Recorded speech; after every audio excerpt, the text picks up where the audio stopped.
Good morning बच्चों, नमस्कार। आज के इस लेक्चर में आप सभी का स्वागत है। और आज जो सेशन रहने वाला है वो रहने वाला है थार के मरुस्थल का, द डेजर्ट ऑफ थार, या फिर भारत का महान मरुस्थल। आज हम बात करने वाले हैं थार के मरुस्थल की। वैसे तो ये थार का मरुस्थल विश्व में लगभग 17वें नंबर पर आता है और गर्मी के मामले में ये 90वें नंबर पर आता है। और थार के मरुस्थल जो सबसे बड़ा मरुस्थल है वो है दोस्तों सहारा का मरुस्थल। उसके बारे में आपने काफी सुना होगा। तो सहारा का जो मरुस्थल है वो विश्व का सबसे बड़ा मरुस्थल है, सहारा मरुस्थल, जिसके बारे में आपने काफी जगह पर देखा हो। वो लगभग 84 लाख वर्ग किलोमीटर में फैला हुआ है। जैसे सहारा की अगर हम बात करते हैं तो बेदर्दी से प्यार का सहारा ना मिला, ऐसा बिछड़ा वो यार दोबारा ना मिला। वैसे ही सहारा मरुस्थल है, बहुत फेमस मरुस्थल है। और विश्व की जो ज्योग्राफी आएगी, वर्ल्ड ज्योग्राफी, उसके अंदर हम आपको पढ़ाएंगे। तो फिलहाल आज हम बात करने वाले हैं इंडियन ज्योग्राफी में थार के मरुस्थल की। थार के मरुस्थल की बात करी जाए तो थार के मरुस्थल की हमारी पुरानी कुछ पिक्चर्स है जो आपको यहाँ पर देखने को मिल रही है। वैसे तो थार के मरुस्थल में एक सॉन्ग्स काफी ज्यादा फेमस है, मतलब एक गीत है, बहुत ज्यादा प्राचीन है और बहुत शानदार गीत है, जो कि कन्हैया लाल सेठिया द्वारा लिखा गया था। वो धरती धोरारी, ये बहुत शानदार गीत है। धरती धोरारी आपा सुरगाने शरमावे, इनमें देव रमण ने भावे, हीरो जस नर नारी गावे, धरती धोरारी ओ धरती धोरारी। ये बहुत शानदार गीत है जो कन्हैया लाल सेठिया द्वारा लिखा गया था। और एक जीके में इससे रिलेटेड एक क्वेश्चन भी आता है कि राजस्थानी भाषा के भीष्म पितामह किसे कहा जाता है।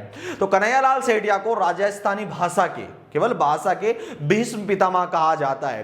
वहीं अगर हम बात करें राजस्थान के भीष्म पितामह की, तो राजस्थान के भीष्म पितामह किसे कहा जाता है। वैसे तो आप सभी को मालूम होगा, मेवाड़ के राजा युवराज जो राजा थे, राजा चूड़ा सिंह, उनको कहा जाता है सिसोदिया को, चूड़ा सिसोदिया को। तो वो राजस्थान के भीष्म पितामह हैं। तो इन्हें राजस्थानी भाषा के भीष्म पितामह कहा जाता है, कन्हैया लाल सेठिया को। तो आज हम बात करने वाले हैं थार के मरुस्थल की। थार के मरुस्थल में बड़े बड़े टीले होते हैं, जिन्हें टीबा, टीला या फिर आप धोरा भी कहते हैं, क्योंकि जो ये सॉन्ग्स है धोरा, ये वहीं से रिलेटेड है, धरती धोरारी। तो धोरा इसी चीज को कहा जाता है जो यहां पर बड़े बड़े आपको जो ये टीले यहां पर आपको देखने को मिलते हैं, ये वाले टीले, इन टीलों को क्या कहा जाता है, धोरा। क्या कहा जाता है बच्चों, इन टीलों को कहा जाता है धोरा। तो यहां पर ये टीले, इसलिए इस जगह पर वो गीत बहुत ज्यादा फेमस रहा है, धरती धोरारी। तो आज हम बात करने वाले हैं राजस्थान के थार के मरुस्थल की। वैसे तो थार का मरुस्थल बहुत फेमस मरुस्थल है। और थार के मरुस्थल की अगर हम इतिहास की बात करें कि इसकी हिस्ट्री कैसी रही है, तो एक पुरानी हिस्ट्री है, बहुत प्राचीन हिस्ट्री बताई जाती है जोरासिक काल की। जोरासिक काल जो उस समय का जो काल था जिस समय ये हुआ करते थे डायनासोर्स, जोरासिक काल में। तो उस समय का यहाँ पर एक दरिया बहा करता था, जिसका जो दरिया का नाम था हकड़ा दरिया। हकड़ा नाम का एक दरिया यहाँ पर बहा करता था, बहुत काफी विशाल दरिया था। समुद्र की काफी लहरें यहाँ पर आया, लहरें के रूप में दिखा करता था ये दरिया।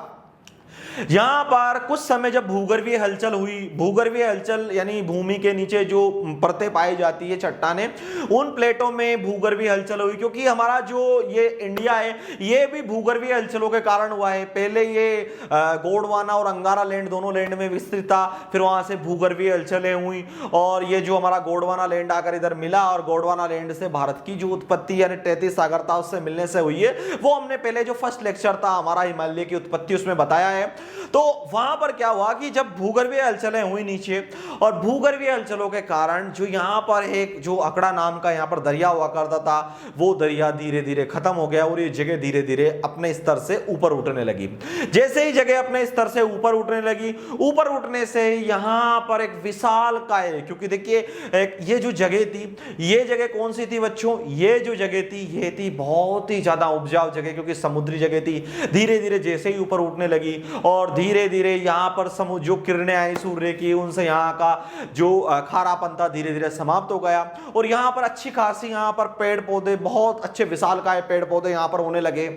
बहुत सारी वनस्पतियां यहां पर होने लगी, बहुत सारे जानवर यहां पर आया करते थे, सियार, चीता, भालू, बिल्ली, इसी के साथ ही डायनासोर्स, बहुत सारे जानवर यहां पर हुआ करते थे।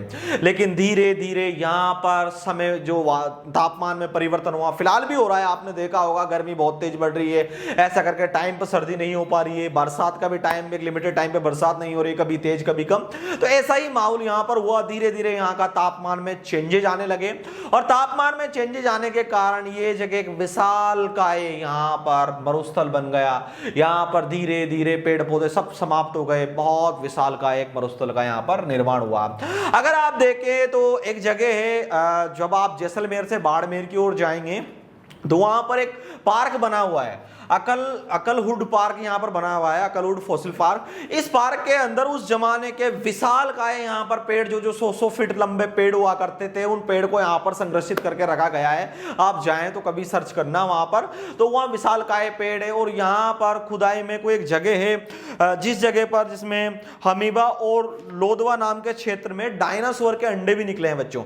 यहां पर हमीबा और लोदवा क्षेत्र में डायनासोर के बड़े बड़े विशालकाय अंडे भी देखने को मिले हैं, उनके जो अवशेष हैं वो भी यहां पर देखने को मिला है। तो इससे ये जो स्त्री है वो याद होती है कि यहां पर एक विशालकाय पहले क्या हुआ करता था, एक दरिया हुआ करता था, विशालकाय दरिया। और जब भी आप उसकी जो बालू रहते हैं उसको देखें तो उसमें छोटे छोटे आपको घोंगे, शंखनुमा करती के वो आपको देखने को मिलेंगे जब आप जैसलमेर में जाएं। और फिलहाल काय जब आप जैसलमेर में जाएं तो आपको जैसलमेर जोधपुर में उस वाले एरिया में आपको देखने को मिलेंगे।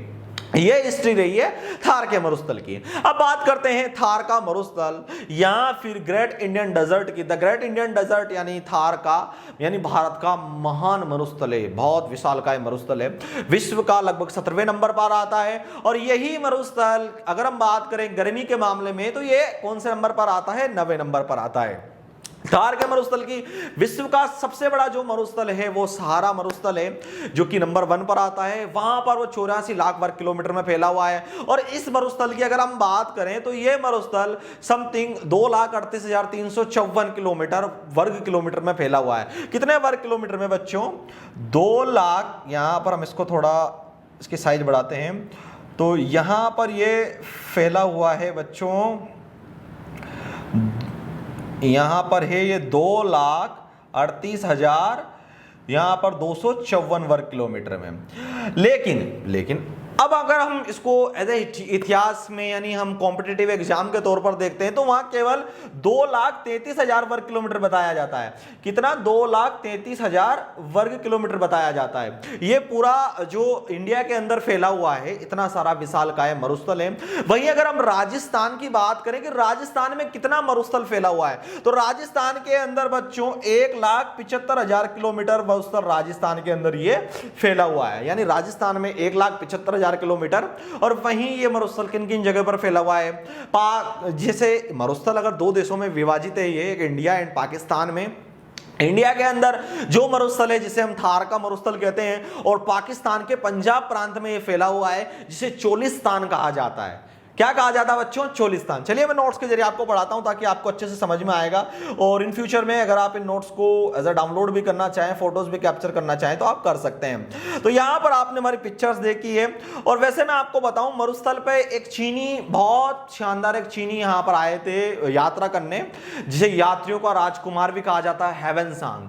हेवेनसांग जो चीनी यात्री थे वो यहां पर आए और इस जगह का उन्होंने नाम, जो उन्होंने अपनी एक बुक लिखी है, बुक का नाम बच्चों क्या है, यहां पर इन्होंने एक बुक लिखी है अपनी, शिनयुकी। क्या बुक है बच्चों, शिनयुकी। यह बुक इन्होंने लिखी है। इस बुक में इस जगह को इन्होंने क्या नाम दिया, गुजराता प्रदेश। गुजराता प्रदेश यानी गुजरा, उस समय यहां पर काफी विशाल गुजर व्यक्ति रहा करते होंगे, तो इसलिए इस एरिया को उन्होंने क्या नाम दिया, गुजराता प्रदेश। क्या नाम दिया है इसको, गुजराता प्रदेश। चलिए यहां पर हम बात करते हैं, अब हम आते हैं, यह है थार का मरुस्थल। वैसे तो मैं आपको बताऊं, हमने इंडियन जो ज्योग्राफी है, इंडियन ज्योग्राफी पे काफी वीडियोस बनाई हैं। इसमें फर्स्ट टाइम जो हमने वीडियोस, आपको इससे पहले हमने वीडियोस बनाई थी बच्चों, जिस वीडियोस को अगर आपने नहीं देखा तो जरूर देखें। उसमें हमने एक वीडियो बनाई थी हिमालय पर्वत की। द ग्रेट हिमालय पर्वत के ऊपर हमने एक वीडियो बनाई है, अगर आपने नहीं देखी है, उसमें हिमालय की डिटेल इंफॉर्मेशन हमने आपको बताई है। ट्रांस हिमालय, बृहत हिमालय, मध्य हिमालय, शिवालिक हिमालय, कौन कौन से पर्वत है, केटू पर्वत कहाँ है, नंदागिरी, धौलागिरी क्या है, वो सब कुछ मैंने आपको हिमालय वाले में बताया है। उसके बाद जो नेक्स्ट वीडियो हमारी आई थी वो आई थी उत्तर भारत का विशाल मैदान, द ग्रेट नॉर्थर्न प्लेन के बारे में, उत्तर भारत का विशाल मैदान के बारे में हमने बताया। उसमें आपको बागर, खादर, डेल्टाई क्षेत्र, सभी क्षेत्रों के बारे में इंफॉर्मेशन हमने इसमें दी। इसके बाद में हमारी जो एक नेक्स्ट वीडियो जो क्लास आई थी वो प्रायद्वीपीय भारत का पठार के बारे में बताया गया कि प्रायद्वीपीय भारत के पठार के अंदर हमने आपको दक्कन का पठार, इसके बाद में शिलोंग का पठार यानी मेघालय का जो पठार है वो बताया है। उसके बाद में आपको यहाँ पर काफी जो पठारी क्षेत्र हैं वो सारे पठारी क्षेत्र हमने कवर करे हैं, जिसके अंदर आप जो भी हमारे यहाँ आसपास के जितने भी दक्कन का पठार, तिब्बत का, मतलब जो इस एरिया के जो पठारी क्षेत्र है वो सारे पठारी क्षेत्र हमने कवर करे हैं। उसके बाद में यहाँ अपने प्रायद्वीपीय भारत को बताया। प्रायद्वीप क्या होता है? जो तीनों ओर से जल से घिरा हुआ हो वो प्रायद्वीपीय कहलाता है, और जो चारों ओर से जल से घिरा हुआ हो वो क्या कहलाता है? वो कहलाता है बच्चों द्वीप, जो कि अंडमान निकोबार द्वीप समूह है वो चारों ओर जल से घिरे हुए हैं, इसलिए उन्हें द्वीप कहते हैं। और प्रायद्वीप जो तीनों ओर जल से घिरा हुआ हो। तो ये इस लेक्चर में हमने आपको बताया। भारत का तटीय मैदान क्षेत्र बताया, तटीय मैदान क्षेत्र में हमने आपको कवर करा है, कितने भागों में डिवाइड किया गया है सभी हमने आपको बताएं। उसके बाद में कंप्लीट व्यू दिया है। लेकिन आज हमारा जो सेशन रहने वाला है वो रहने वाला है बच्चों किसका? थार का मरुस्थल का।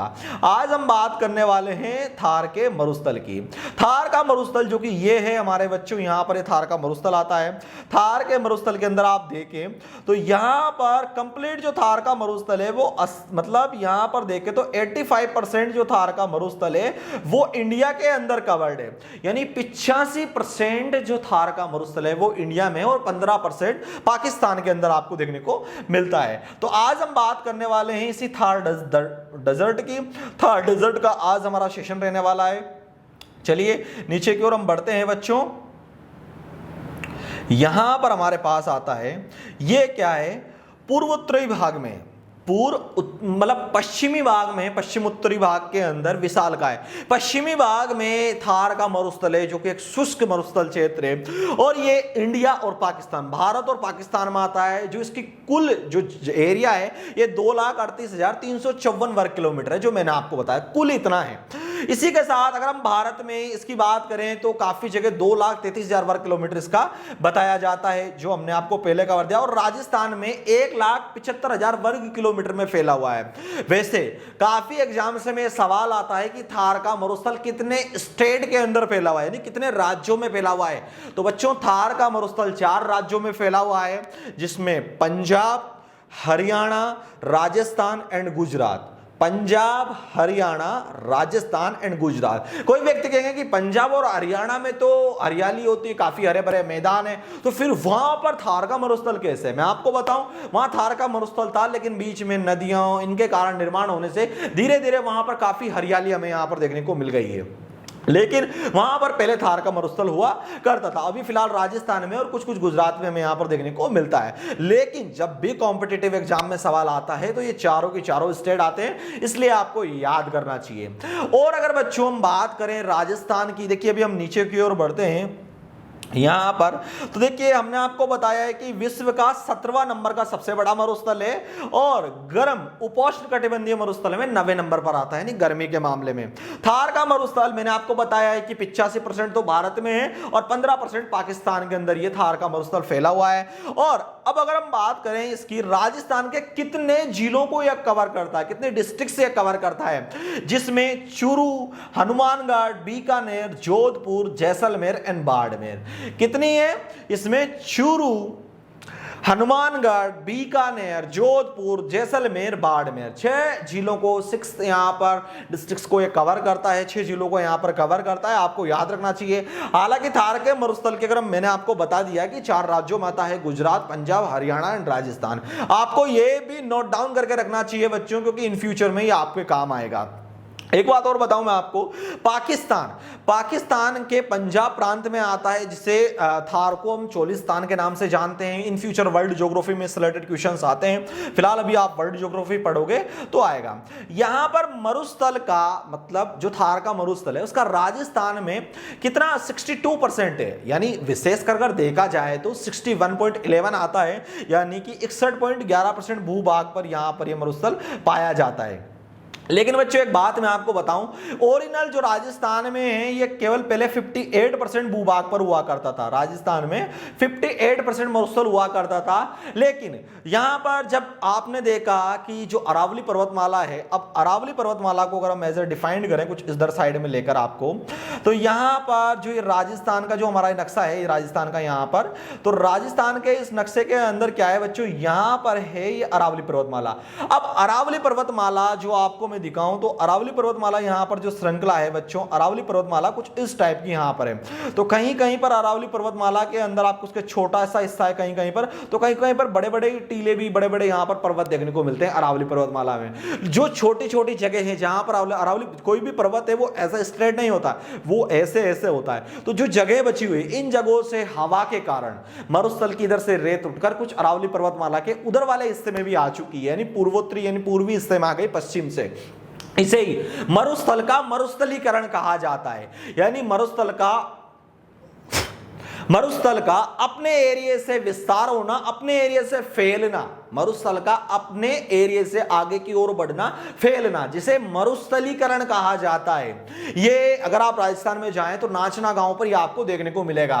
वहीं राजस्थान में जिस भाग पर एक भी झाड़ी नुमा कुछ भी नहीं पाया जाता है, बिल्कुल प्लेन्थ जगह, बिल्कुल समान सपाट जगह, उसको सम कहा जाता है। ये जैसलमेर में है सम, कभी वहां काफी टूरिस्ट आते हैं, अगर आप भी जैसलमेर घूमने जाएं तो वो सम पैलेस आप वहां देखें तो बिल्कुल भी झाड़ियां आपको देखने को नहीं मिलेगी, और वहां पर जब ट्रैवलिंग करने जाएंगे तो सम में ही आपको घुमाया जाएगा। जैसे वहां पर फीलिंग अपनी जो दुबई जैसी आएगी अगर आप सम पर जाएं तो।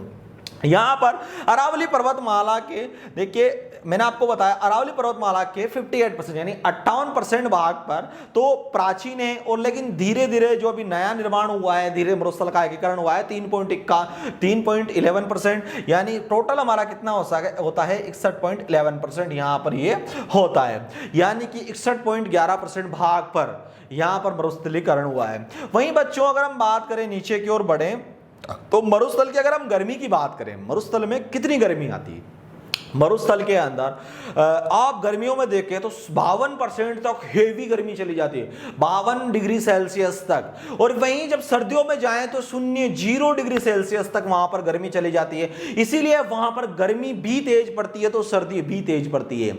ऐसा इसलिए सर्दियों के माहौल में वहां की जो रेत है, अब रेत क्या है, वहां बालू रेत है, बालू रेत बिल्कुल ठंडी हो जाती है, बिल्कुल चिल्ड हो जाती है, तो वहां सर्दी भी तेज पड़ती है। और बालू रेत गर्म भी वैसे होती है तो वहां गर्मी भी तेज पड़ती है। इसीलिए यहां सर्दियों में तापमान 0 से नीचे चला जाता है, तो गर्मियों में यहां 52 डिग्री सेल्सियस तक चला जाता है। यहां पर गरम गरम हवाएं चलती है, गरम हवाओं को क्या कहा जाता है, लू।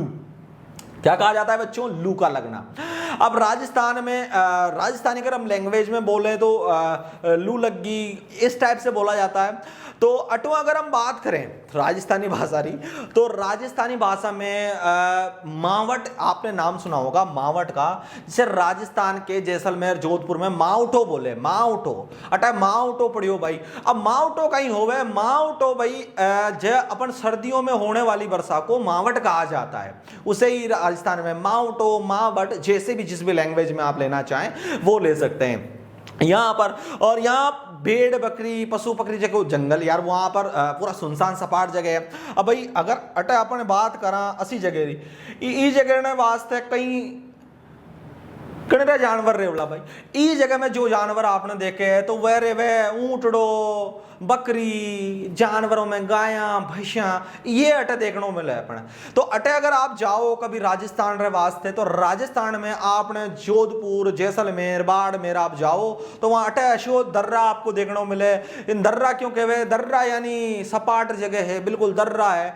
और अटे अपने से रेगिस्तान में बालू रेत का टीला, टीबा, दर्रा कहवे। और जो हमारे है कन्हैया लाल सेठिया द्वारा जो गाना जो गीत लिखा गया है वो तो बहुत ज़्यादा फेमस है, कधरती धोरारी, तो वो इसी से रिलेटेड है। तो बच्चों आज का जो सेशन रहा है वो राजस्थान रहा है। और अटे राजस्थान की अगर हम बात करें, राजस्थान को भी अलग अलग भाषा रे वास्ते बोले हैं। अटे जब आप मारवाड़ रे वास्ते जाओ तो आपको मारवाड़ी भाषा आवे, अटे मेवाड़ में मेवाड़ी भाषा, और अटे कोटा संभाग रे वास्ते आओ तो आपको हाडोती देखने रे मिले।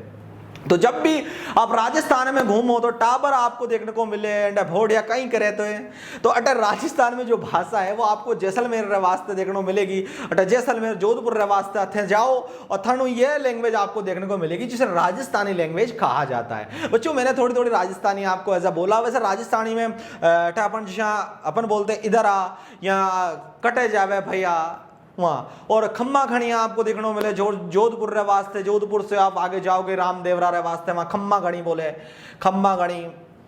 तो ये जो लैंग्वेज है, जिस लैंग्वेज को आप यूज में लें, ये लैंग्वेज आपको काफ़ी मूवीज़ में हमें देखने को मिलती है, जिसमें जैसे आप जैसलमेर जाओगे तो आपको बहुत शानदार वहाँ की भाषा, बहुत प्राचीन है, बहुत शानदार है। और वैसे मारवाड़ी भाषा है वहाँ, तो मारवाड़ में मारवाड़ी भाषा बोली जाती है। ये लैंग्वेज की जो लैंग्वेज एंड कल्चर से रिलेटेड वीडियोस इन फ्यूचर में हमारी आएगी, तो आप हमारी लैंग्वेज को वाली वीडियोस को जरूर देखें। तो दोस्तों ये वीडियो को देखने के लिए बच्चों आप सभी का बहुत बहुत स्वागत है। इस वीडियो में आपको कुछ भी सीखने को मिला हो, नॉलेज मिला हो, तो प्लीज वीडियो को like share and subscribe. Thank you for watching.